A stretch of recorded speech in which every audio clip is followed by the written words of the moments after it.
voy a explicar cuáles son esos 5 alimentos que la mayoría de nutricionistas seguramente consumimos para regular nuestras hormonas y mantener nuestro estado de salud óptimo, pero nadie te cuenta.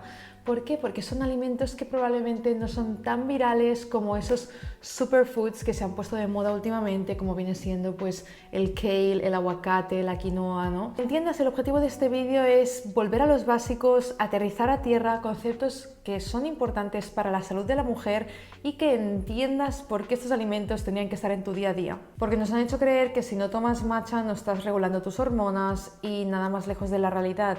Hay cosas básicas que hay que cumplir de base que van mucho antes que esto. Pero antes de seguir me presento, soy Laura, nutricionista especializada en salud femenina, también una apasionada del bienestar integral de la mujer y dispongo de una consulta presencial en Barcelona y online por si en algún momento te quieres poner manos a la obra, tienes toda la info en la descripción. Y el primer alimento quizás no te lo esperas, pero es el kéfir de cabra o de oveja.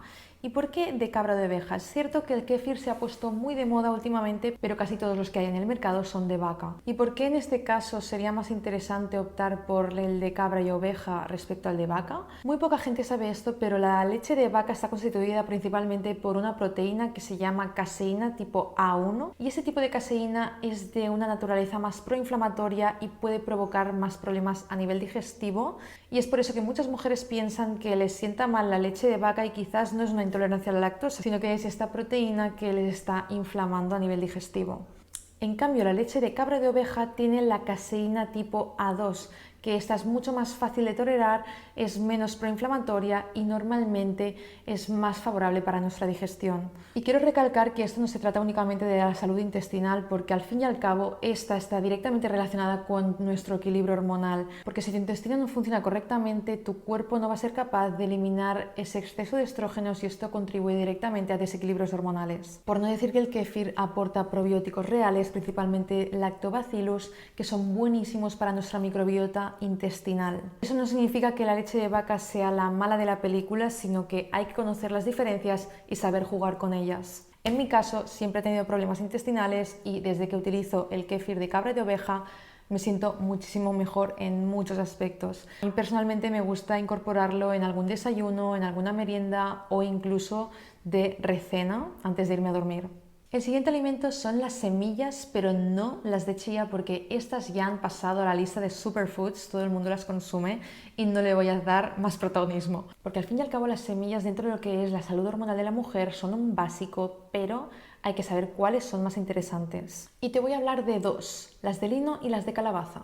No me voy a extender mucho, pero las semillas de lino tienen muchísimas más utilidades que las de chía, por ejemplo, y no se les da el protagonismo que deberían. Desde mejorar el tránsito intestinal, desde aprovechar ese mucílago que genera cuando las hidratamos y las cocemos para regenerar esa mucosa intestinal y por no olvidar que también tienen un alto contenido en omega 3 comparado con otros frutos secos y es ese equilibrio perfecto para complementar con ese consumo de pescado azul. Además también es muy interesante porque contribuye a regular nuestros estrógenos. Eso sí, si queremos aprovechar al máximo sus propiedades a nivel nutricionales tenemos que comerlo molido o triturado. Eso es muy importante porque si no, no se va a absorber correctamente. Vas a comértelas molidas y las almacenarás en la nevera o en el congelador incluso, porque si no pierden sus propiedades. Y la forma de comerlas es o bien espolvoreadas en el yogur o en una ensalada, quedan riquísimas también y así aprovechas al máximo todo lo que te pueden aportar. Por otro lado tenemos las semillas de calabaza con su alto contenido en zinc y muy importante para cuando hay desajustes hormonales, ya que el zinc es un mineral clave para completar ese proceso de ovulación. Entonces, si tienes problemas con esa fase del ciclo, va a ser un alimento importante para tu dieta. Por no decir que muchas mujeres tienen déficit de zinc sin saberlo y al fin y al cabo es un alimento que es muy fácil de incorporar tanto en ensaladas, yogures o incluso una cosa que a mí me gusta mucho hacer es cuando me hago crema de calabaza, le echo esas semillas de calabaza por encima y complementa bastante bien. El siguiente alimento es la soja y derivados como el tofu. Y es que tenemos que entender que se ha demonizado mucho este grupo de alimentos, hay como muchos mensajes confusos en redes y te voy a aclarar el porqué. Seguramente habrás escuchado alguna vez que la soja altera las hormonas y que no es buena, pero realmente no es así. Es cierto que la soja y derivados contienen un componente que se llama fitoestrógenos, que son compuestos vegetales que se adhieren a los receptores de estrógenos y es por eso que puede afectar el metabolismo que hay en ellos. Pero eso no significa que eso vaya a aumentar tus niveles de estrógenos sin control. De hecho, en la mayor parte de los casos tiene más bien un efecto regulador que no desregulador. De hecho, es un alimento súper interesante para mujeres en un momento de transición menopáusica o en la menopausia, cuando ya empiezan a tener síntomas de climaterio, como por ejemplo sofocos, insomnio, etcétera. Para reducir esos efectos, el consumo de fitoestrógenos y en concreto las isoflavonas de la soja pueden ser de mucha ayuda para ti. La única contraindicación que creo que es necesario decir es que si has sufrido anteriormente o tienes histórico de cáncer de mama, de ovarios o de útero, te evites este consumo de los fitoestrógenos porque no serían buenos para esa condición y podrían poner en riesgo el reactivar todo ese tejido. Pero si no tienes contraindicación de consumo, sí que te diría que optes por esas opciones mínimamente procesadas, es decir, no te vayas a las hamburguesas veganas que están súper procesadas, sino que elige opciones como las vainas de la soja o comúnmente llamadas edamame, el tofu o el tempeh. O la soja texturizada también, muy buena opción. Y es muy versátil porque, por ejemplo, los edamames los puedes utilizar cuando te hagas un poke bowl y luego el tofu, el tempeh y la soja texturizada puede parecer que no tengan sabor, pero en realidad esto es un pro porque al fin y al cabo puedes marinarlos como tú quieras y le acabas dando el sabor que tú prefieras. El siguiente alimento es la canela en polvo y concretamente la canela de Ceilán y te explico por qué. La canela de Ceilán es popularmente mejor porque al fin y al cabo tiene menos contenido en curamina, que es un compuesto tóxico para el hígado en grandes cantidades. Es por eso que también lo dejo como algo opcional porque depende mucho del uso que le des. Si te tomas una cucharada de canela al día, te diría que priorices esa de mayor calidad como es la de Ceilán. Si es algo muy esporádico en tu día a día que lo echas cada X, no hace falta hilar tan fino.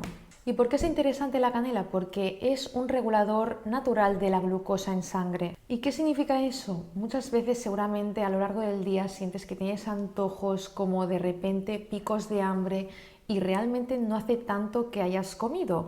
Y eso se debe a esos picos de glucemia que, según lo que hemos comido también, que es importante aprender a ajustar y a equilibrar bien nuestros platos, pero esto me da para otro vídeo.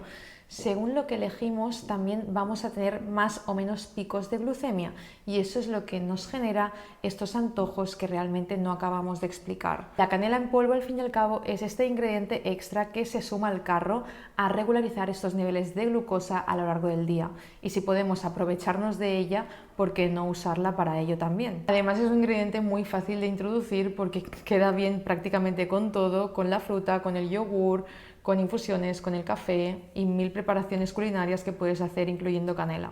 Y el último alimento son las sardinas y estoy segura que esta no te la esperabas. ¿Y por qué elijo las sardinas? Porque dentro de lo que son comúnmente llamados pescado azul o pescado graso, que son los que más interesan por su alto contenido en omega 3, las sardinas son las más pequeñas. ¿Y por qué dentro de los pescados azules nos interesa priorizar aquellos que son pequeños? Porque cuanto más pequeño sea el pescado, menor será su contenido en mercurio. Por ejemplo, el atún es de esos pescados azules más grandes y por lo tanto es de los que más contenido en mercurio tiene. Y eso al fin y al cabo es tóxico para nuestro organismo. Entonces nos encontramos que la sardina es un pescado azul pequeño que es bajo en mercurio y rico en omega 3 y además tiene otro extra y es que contiene calcio y vitamina D porque nos las comemos enteras con las espinitas del esqueleto pequeño que tiene dentro que casi ni se nota cuando lo comes. Entonces nos encontramos con que la sardina es ese alimento perfecto que contiene estos dos nutrientes clave para reducir la inflamación y que contribuya con ese equilibrio hormonal, ya que la inflamación de bajo grado está directamente relacionada con los desequilibrios hormonales. Y es que muchas veces buscamos soluciones complejas cuando algún alimento tan básico y tan típico aquí en España puede ser una solución muy práctica y fácil de incorporar. Además, son muy accesibles en su versión en lata, por ejemplo, y versátiles porque las puedes añadir a cualquier ensalada y quedan riquísimas. Y hasta aquí los 5 alimentos que toda nutricionista come pero no te lo dicen. El primero es el kéfir de cabra o de oveja por su baja acción inflamatoria y su alto contenido en probióticos bueno para la microbiota. El segundo son las semillas de lino y de calabaza, muy buenas por su contenido en omega 3 y zinc y imprescindibles para ese equilibrio hormonal. 3. Soja y derivados, importantísimo por su alto contenido en fitoestrógenos, importantes para regular esa acción hormonal en según qué etapas de la mujer. 4. La canela, con ese poder regulador de glucosa que podemos incorporar casi sin esfuerzo en nuestro día a día. Y 5. Las sardinas, por ese contenido elevado en omega 3, calcio y vitamina D, claves para un entorno antiinflamatorio. Recordate que puedes coger visita conmigo en cualquier momento, tanto online como presencial en Barcelona. Tienes toda la información en la descripción. Y si te ha gustado este vídeo, puedes comentarme cualquier duda que tengas, darme like y seguirme para apoyarme a seguir creando más contenido. Nos vemos en el próximo vídeo. ¡Mua!